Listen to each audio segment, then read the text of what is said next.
صاحب یہ سے ویسے اگر مولانا فضل الرحمان صاحب نہیں نا آتے آپ کے پاس، آپ کے پلے ککھ نہیں. دیکھیے اس طرح ہے کہ یہاں پہ میں آپ کو ایک بات بتا، ابھی G D A Pir of پگاڑ صاحب نے کیا کہا ہے، انہوں نے کہا کوئی کھڑا ہو نہ ہو میں عمران خان کے ساتھ پی ٹی آئی کے ساتھ کھڑا ہوں.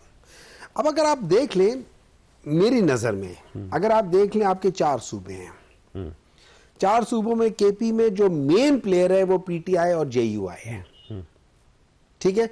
پنجاب میں مین پلیئر پی ٹی آئی ہے ہی نہیں، لیڈرشپ ہی نہیں وہاں پہ. پی ٹی آئی ابھی بھی مین پلیئر. اگر فرض کرے پی ٹی آئی نہ ہوتی تو آج قصور میں جو پی ٹی آئی کا جو ورکر کنونشن تھا چھوٹے ایک ضلع کے لحاظ سے تھا، اس میں وہ پولیس آ کے نہیں سن لینا، وہ لیڈرشپ کیا ہے، وہ جو ہی باہر نکلتے ہیں ان کو پکڑ کے اندر کر دیتے ہیں.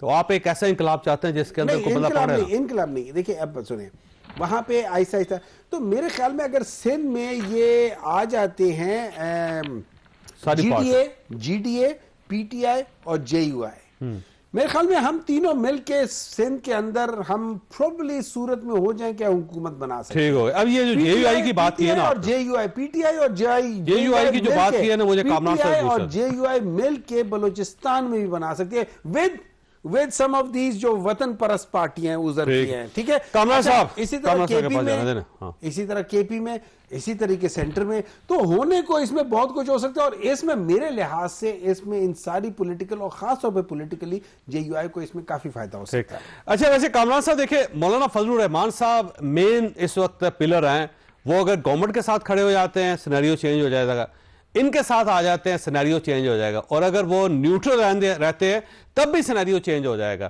تو مولانا فضل الرحمان صاحب کی کیا پلس ہے، وہ کیا کرنا چاہتے ہیں؟ فی الحال تو وہ عبادت کرنا چاہتے ہیں اور عمرے پہ چلے گئے. ٹھیک ہو گیا. تو وہ رمضان میں اویلیبل نہیں ہوں گے؟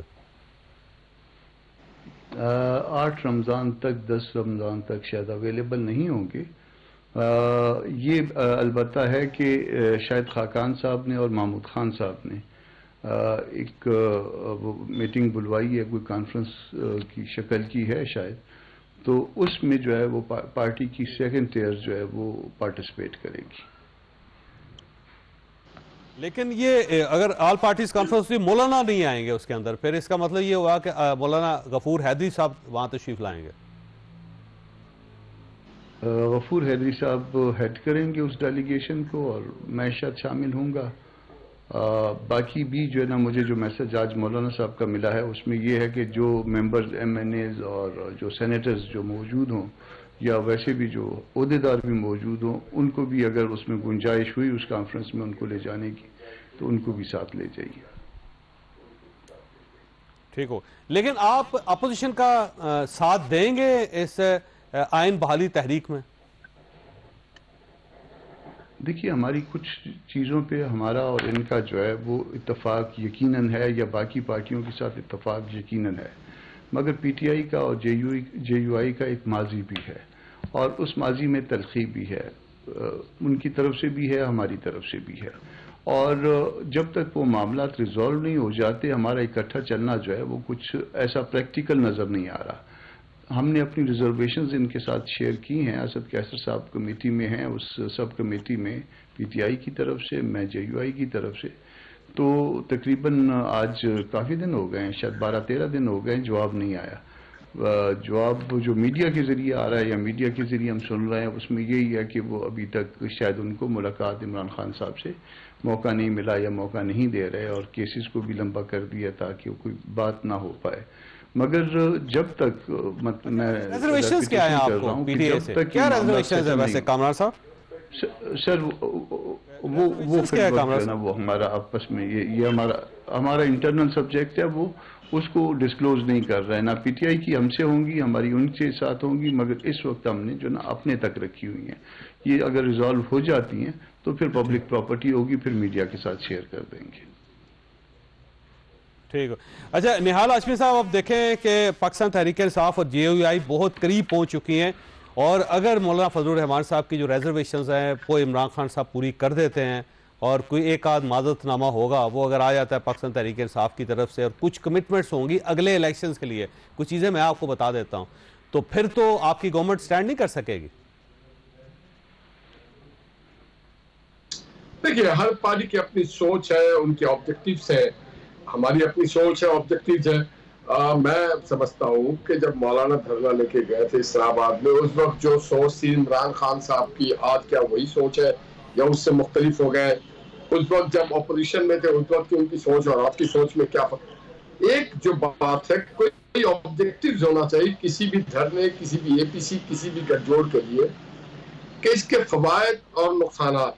تو ون مین شو کیا عمران خان کو بے قصور کرنے کے لیے ساری کچھ ہو رہی ہے؟ کیا میں سمجھتا ہوں کہ یہ ایجنڈے میں شامل ہوگا کہ 190 ملین پاؤنڈ جو ہے وہ کیسے ادا کیا جائے؟ ایسا نہیں ہوگا. میں یہ سمجھتا ہوں کہ یہ ٹھیک ہے, ایک مصروفیت عمل ہے عمران خان صاحب کے پارٹی کے لیے. وہ ابھی ہر دروازے پہ جا رہے ہیں, ہر کسی کے پاس جا رہے ہیں, جن سے بات کرنا بھی وہ کہتے تھے میں اپنی توہین سمجھتا ہوں, یہ چور ہے, ڈاکو ہیں, لٹیرے ہیں, ملک غدار ہیں. میں دیکھ رہا ہوں, اللہ کی شان دیکھیں یہ چیز کیسے پلٹ کے آتی ہے اور کتنی تیزی سے چیزیں مختلف ہو جاتی ہیں. میں ابھی میرے بھائی محمد صاحب نے جو بات کی تھی ہمارے حوالے سے کہ کوئی باپ بیٹے سے تنخواہ نہیں لیتے, میں آپ کو ایک بات بتا دوں, اسی اسلام آباد ہائی کورٹ سے میاں محمد نواز شریف صاحب کو باعزت بری انہی ججوں نے کیا تھا جنہوں نے آج درخواست کے لیے درخواست کی ہے. تو اگر ہمارے وقت میں وہ ٹھیک تھا تو آج کیسے غلط ہو سکتا ہے؟ تو انتظار کریں فیصلوں کا. اس پہ مسکرا رہے ہیں, ایک تو وقت کا, بلکہ وہ منگیبو ٹائپ نکلی ہے, ان کا حق ہے وہ مسکرائیں, اس کو میں ان باتوں پہ نہیں جاؤں گا. دیکھیں ہم اب پرسنلائز پہ بات نہیں کرتے, ذاتیات پہ بات نہیں کرنا چاہتے. ہم تو وہ بات کرتے ہیں جو 190 ملین پاؤنڈز کے اوپر یہ قومی خزانہ تھا, اس کے اوپر آپ سب سے پہلے تو آپ نے امانت میں خیانت کی. آپ نے اس کے بعد اس کو جس طرح سے مذہبی کلر دیا, ٹچ دیا, جس طرح سے, کیا یہ اے پی سی میں یہ بات کریں گے کہ ہم نے آئی ایم ایف کو کیوں خط لکھا تھا, ہم نے بلز کو کیوں جلایا تھا, ہم نے یہ کیوں کہا تھا کہ ہنڈی سے پیسہ نہ بھیجے؟ یہ سب بات کریں, یہ سب بات کرنے کے بعد ہی ہم سمجھتے ہیں آگے بڑھ سکتے ہیں. ہم نے کیا کیا باتیں کی تھی اپنے ملک کے لیے, اپنے لوگوں کے لیے, اپنے اداروں کے لیے, ان سب باتوں پہ کیا یہ شرمندہ ہوں گے, نادم ہوں گے؟ اس کے بعد ہی پھر کوئی بات آگے. اور پھر ایک چیز اور ہو کہ اس ایجنڈے میں کورٹ کے اور ٹرائل کے میٹر کو نہ چھیڑا جائے, ورنہ پھر ہر پاکستان کا قیدی آشمی صاحب آپ ساتھ ہی رہیے گا یا آپ چھوٹی سی بریک لیں گے, بریک کے بعد دوبارہ